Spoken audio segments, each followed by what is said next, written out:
Graça e paz. Esse é o primeiro vídeo de uma série de vídeos sobre o livro de Apocalipse. E para começar, eu queria citar uma frase de C.S. Lewis, que diz que o sofrimento é o alto-falante de Deus para um mundo que caminha surdo.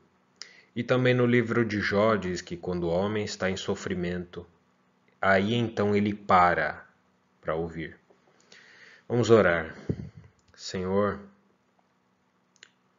não queremos ser como aqueles que têm ouvidos e não ouvem. Dê-nos a capacidade de ouvir. Ela só pode vir de ti.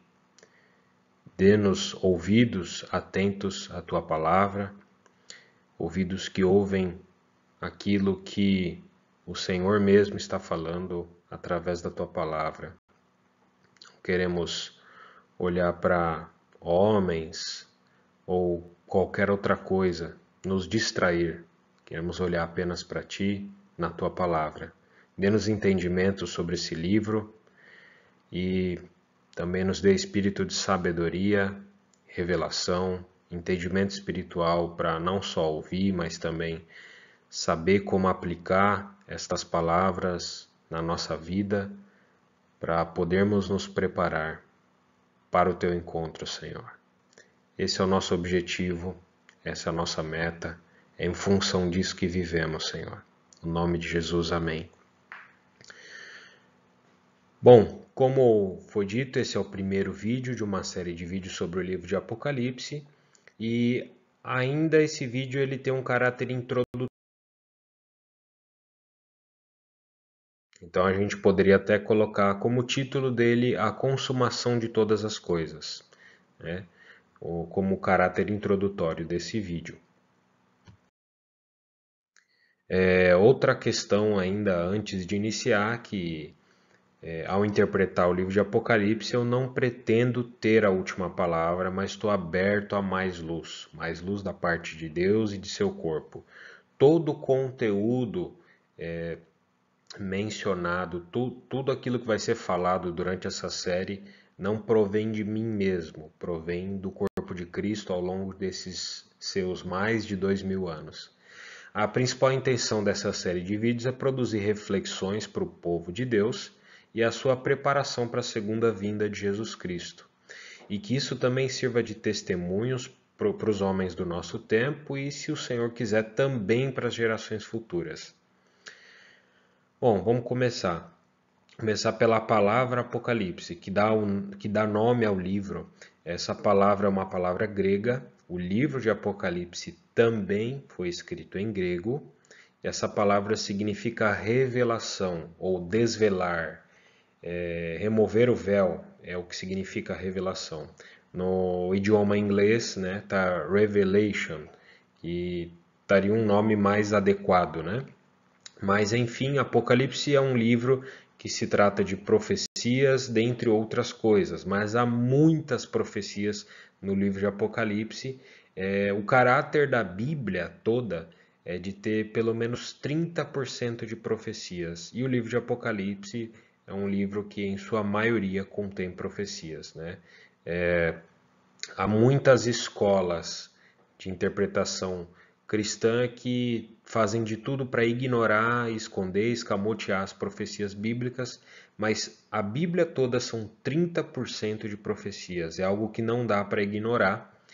E o livro de Apocalipse é um livro fantástico, ele nos mostra a culminação de um programa que proveio da parte de Deus, é a culminação desse programa inteiro, desse processo inteiro, dessa agenda inteira de Deus.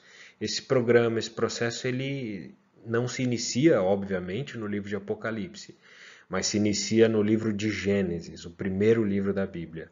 E a primeira profecia mencionada no livro de Gênesis, ela já resume o que seria toda a história humana.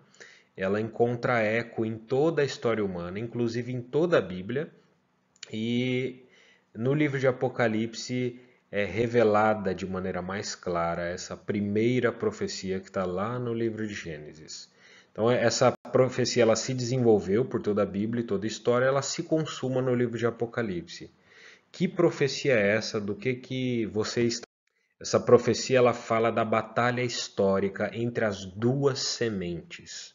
Isso está em Gênesis capítulo 3, versículo 15, que diz o seguinte: E porém inimizade entre ti e a mulher, entre a sua semente e a semente dela. Esta lhe ferirá a cabeça e você a ferirá no calcanhar. Essa mesma mulher mencionada nesse versículo, essa mesma serpente também mencionada nesse versículo, também aparecem no livro de Apocalipse. E antes de falar de Apocalipse, é fácil identificar essas duas descendências, essas duas sementes, os descendentes dessas sementes na história humana. Você consegue perceber um lado e você consegue também perceber o outro lado. Mas no livro de Apocalipse é revelado com mais detalhes, um pouco mais de complexidade, sofisticação, mostrado e ilustrado no livro de Apocalipse acerca disso. Isso está no capítulo 12, versículos de 1 a 4. Vi um grande sinal no céu, uma mulher vestida do sol, com a lua debaixo dos pés e na cabeça uma coroa de 12 estrelas. E estando grávida, clamava com dores de parto, na angústia de dar à luz. Também outro sinal apareceu no céu, eis que um grande dragão escarlate, com 7 cabeças e 10 chifres, e sobre suas cabeças 7 diademas, e sua cauda arrastava um terço das estrelas do céu e as jogou na terra. O dragão estava diante da mulher que iria dar à luz para devorar seu filho assim que ele nascesse. Versículo 9 do capítulo 12 explica de maneira mais clara quem é o dragão, quando ele diz: E o dragão, a antiga serpente, chamada Diabo e Satanás, o qual engana o mundo inteiro, foi expulso. Ele foi lançado na terra e seus anjos foram derrubados com ele. Tanto a mulher quanto a serpente se desenvolveram aqui em Apocalipse em relação às suas aparências iniciais mostradas em Gênesis. Em Gênesis era apenas uma mulher e era apenas uma serpente. Aqui é uma mulher cheia de coisas e com um bebê na barriga, e a serpente já se tornou um dragão. Então, ao transcorrer o tempo da história, nós vemos que a mulher já está vestida do sol, a lua sob os pés, 12 estrelas. Também vemos que a serpente altamente se desenvolveu, se transformou em um dragão com 7 cabeças e 10 chifres. Essas cabeças do dragão são mais tarde no livro de Apocalipse identificadas com as cabeças da besta. Isso é um assunto para mais tarde, mas quem quiser guardar pode guardar essa informação. Assim como o dragão tem 7 cabeças, a besta também tem 7 cabeças. Então nós podemos nos dar conta que as cabeças da besta são as mesmas cabeças do dragão. O dragão representa a parte espiritual do reino das trevas e, em contrapartida, a besta representa a parte política e terrestre desse reino. Cabe só salientar aqui rapidamente que Deus, ao mencionar os poderes políticos e terrestres aqui na Terra, ele os compara a animais. Também outra questão a ser considerada sobre esses dois tipos de poderes, né, é que há uma sincronia entre o mundo espiritual e o mundo natural, o mundo físico. Então, entre o dragão e a besta. O livro de Apocalipse também revela que o homem não ocupa uma posição central. O homem não é o centro. Até, inclusive, em muitos meios cristãos isso é pregado, que o homem é o centro. A Bíblia toda e o livro de Apocalipse não corroboram com essa ideia. O homem não é o centro. E na realidade é pior do que isso, porque a mentira que o diabo passou a pregoar desde que se achou iniquidade nele é justamente essa, a mentira de que há mais um centro além de Deus. A gente pode ter um vislumbre disso em Isaías capítulo 14, versículos 13 a 14. Eu subirei ao céu, no alto, ao lado das estrelas de Deus. Levantarei meu trono e no monte do testemunho sentarei, nas bandas do norte. Eu subirei acima das mais altas nuvens e serei como o Altíssimo. E foi exatamente isso que o diabo, a serpente, a antiga serpente que se tornou dragão, ofereceu ao homem no jardim do Éden. A proposta, a oferta dele, oferecendo o fruto da árvore do conhecimento do bem e do mal, é sereis como Deus. Isso está em Gênesis capítulo 3, versículo 5. Esse princípio de sereis como Deus está por trás de muitas filosofias, mas muitas mesmo.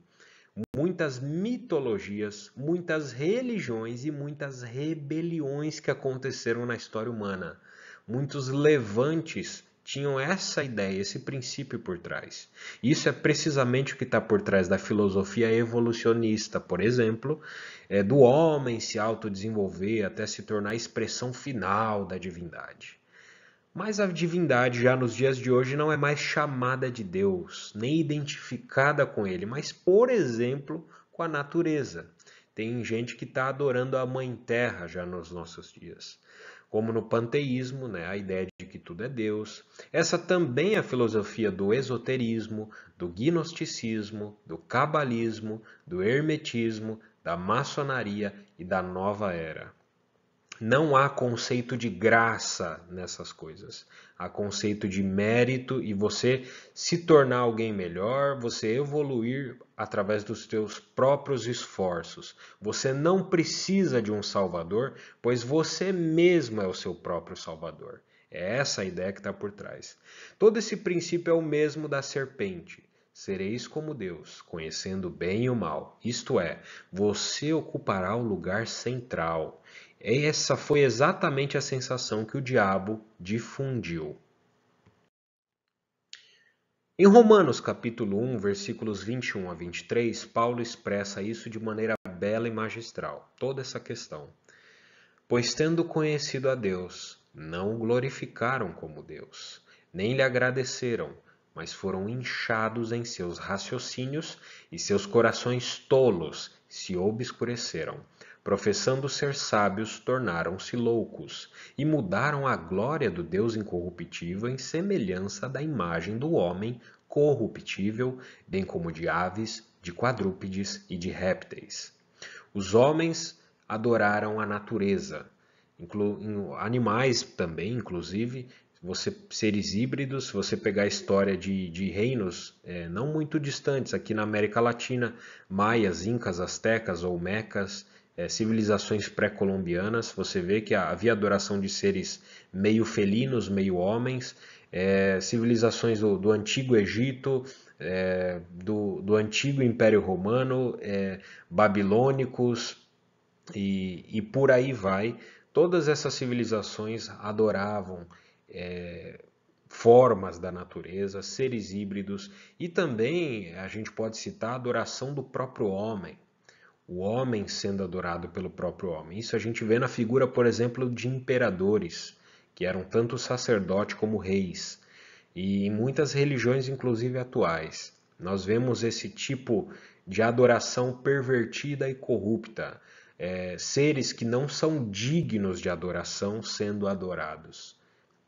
Então, em vez de Deus, só Deus é o único digno de adoração. Ele tem méritos para isso. Nenhuma outra criatura tem capacidade, tem dignidade para ser adorada. Só o ser não criado é digno de adoração. Então, mas Deus, sabendo de tudo isso, já tinha um propósito eterno, e na palavra de Deus há muitas passagens que nos dizem sobre esse propósito eterno de Deus, e que quando Deus criou as coisas, ele as criou em função de seu propósito eterno. E no livro de Apocalipse nós vemos que ele cumpre o seu propósito eterno. E qualquer outro propósito que não se é originado nele é frustrado. Como bem disse Jó no capítulo 42, versículo 2 da sua Bíblia, bem sei que tudo podes, e nenhum de seus planos pode ser frustrado. A providência de Deus que profetizou o que seria a história esteve por trás de todos os eventos, todos os acontecimentos, levando adiante todo o propósito de Deus, ainda com a existência de um mundo rebelde que tem outro propósito. E Deus permitiu essa rebelião porque queria tornar conhecido, Deus queria tornar notório o que ele desaprova, o que Deus reprova, e também mostrar o seu poder, tornar notória também a sua ira contra a rebelião, e também tornar notória a sua graça e a misericórdia para com aqueles por quem ele é compassivo, os salve e os introduz em seu reino. Na epístola aos Efésios, capítulo 1, versículos de 8 a 12, isso é muito importante. A palavra é tão clara que nos ajuda a analisar as coisas para saber o que nós devemos encontrar no livro de Apocalipse. Sua graça, que ele fez abundar para conosco em toda sabedoria e prudência ou inteligência, descobrindo-nos ou revelando o mistério da sua vontade, segundo o seu beneplácito ou bom prazer, aprazimento, que propusera em si mesmo de reunir todas as coisas em Cristo. O propósito de Deus é exatamente esse: reunir todas as coisas em Cristo, na dispensação da plenitude dos tempos, tanto as que estão nos céus como as que estão na terra. Nele digo, em quem também fomos feitos herança, havendo sido predestinados conforme o propósito daquele que faz todas as coisas segundo o conselho da sua vontade, com o fim de sermos para louvor da sua glória, nós os que primeiro esperamos em Cristo. E essa graça superabundante já não se refere apenas à redenção, ao perdão dos pecados. Se nós formos parar para pensar, por si só, o perdão dos pecados, a redenção, já é uma graça muito abundante. Onde abundou o pecado, superabundou a graça. Mas muito mais, essa graça não se limitou ou não se limita apenas à redenção, porque redimir, redenção é apenas recuperar o homem caído, a fim de que Deus possa continuar com seu propósito eterno. O propósito final de Deus não é salvação, pois a salvação é o meio que Deus usa para recuperar o homem, para alcançar enfim o seu propósito final. O propósito final de Deus vai além da redenção e salvação. E é por isso que ele diz aqui que fez a graça superabundar. Isso é muito além da redenção, em toda sabedoria, entendimento ou inteligência espiritual. Ou seja, sabedoria e inteligência que provém da graça e é em relação ao propósito eterno de Deus. E isso é estendido ao tornar conhecido o mistério da sua vontade, porque Deus tem uma vontade. E essa vontade de Deus, ele revelou à igreja. Deus não revelou para a universidade, Deus não revelou para os meios acadêmicos, não foi para a ciência secular, foi para a igreja. E isso não através de seus próprios esforços, próprios méritos da igreja, mas foi através da revelação divina. E à igreja é dado conhecer o mistério da vontade divina. O que seria isso? Qual é o objetivo que Deus estabeleceu para si mesmo? Para que ele criou? Porque ele permitiu a rebelião? Porque ele salvou? E onde todo o desenvolvimento da história terminará? Isso revela a Deus, exclusivamente a igreja. No versículo 10, ele diz que propôs em si mesmo reunir todas as coisas em Cristo, na dispensação da plenitude dos tempos, dando-nos de forma resumida o substrato do livro de Apocalipse.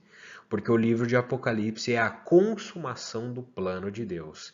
E aqui em Efésios nos está dizendo qual é esse plano. Através da chave desse versículo, vemos o substrato fundamental, ou esquemático do Apocalipse. Reunir significa pegar o que foi espalhado. É pegar os que não estavam aos pés de Cristo e levá-los a estar a seus pés. E em função de Cristo. Não há razão para qualquer criatura existir se não estiver reunida em Cristo. Qualquer criatura que não esteja reunida em Cristo perde a sua função para a qual foi criada. Mas uma coisa serve de advertência: nós precisamos notar que o diabo também quer fazer uma reunião. Nós precisamos nos dar conta que o diabo também quer reunir todas as coisas, mas não em Cristo, mas em torno de si mesmo. O diabo, em seus desejos, podemos dizer insanos, quer sentar-se no monte do testemunho, colocar seu trono nas estrelas do norte e tornar-se como Deus. E para isso ele também precisa reunir, mas reunir em torno de si. Ao contrário dele, o Senhor quer reunir tudo em torno de Cristo. Antes da criação existir, havia apenas a Trindade. O Pai derramando seu amor ao Filho, o Filho derramando seu amor ao Pai. E esse amor entre eles era tão evidente, tão manifesto, que é uma pessoa, o Espírito Santo. O Pai amava o Filho e o Pai queria que o Filho tivesse a preeminência sobre todas as coisas que seriam trazidas à tona um dia, todas as coisas que seriam criadas. A criação foi feita para o Filho. É como uma espécie de presente para o Filho. A redenção de criaturas é para dar um reino ao Filho. O Filho está no centro do coração do Pai, mas o diabo quer ocupar esse centro. Toda a história humana, ela discorre em função do Filho. É a história dele, porque a criação é em função do Filho. O Filho é quem ocupa o lugar central. Então, quando entramos no Apocalipse, encontramos o trono de Deus. A parte saliente do Apocalipse não são os chifres da besta, não são os selos, as trombetas, as taças, os ais que são derramados sobre a terra. A parte saliente do Apocalipse é o trono de Deus. E tudo aponta para aquele que está sentado neste trono.